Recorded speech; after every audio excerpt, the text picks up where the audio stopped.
धीरे धीरे दोनों की दोस्ती गहरी हो गई। सिया को राज की खामोशी में एक अजीब सा सुकून मिलता था। राज, जो कभी किसी से ज्यादा घुलता मिलता नहीं था, अब सिया के साथ अपनी दुनिया बसा चुका था। एक दिन सिया ने हंसते हुए कहा, राज, अगर मैं एक दिन चली जाऊं तो? राज का दिल धड़क उठा। उसने हल्के से कहा, तुम मेरे दिल में हो, कहीं नहीं जा सकती। सिया मुस्कुराई, लेकिन उसकी आंखों में एक अजीब सी उदासी थी। कॉलेज खत्म होने के बाद राज को एक अच्छी नौकरी मिल गई। वह सोच रहा था कि अब वह सिया से अपने प्यार का इजहार करेगा, लेकिन किस्मत को कुछ और ही मंजूर था। एक दिन अचानक सिया की तबीयत बिगड़ गई।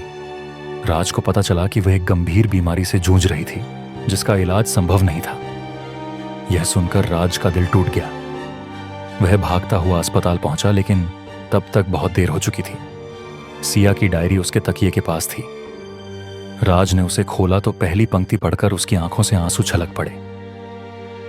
मैं जानती थी कि तुम मुझसे प्यार करते हो, लेकिन तुम्हारी खामोशी को मैंने अपनी तकदीर मान लिया। राज की जिंदगी वही रह गई, लेकिन सिया नहीं। उसकी किताबें, उसकी हंसी, उसकी बातें सब यादें बनकर रह गईं। राज ने अपनी पूरी जिंदगी उसकी याद में बिता दी। मोहब्बत कभी कभी इजहार की मोहताज नहीं होती। ये तो बस महसूस करने की चीज होती है, जैसे राज और सिया की खामोश मोहब्बत।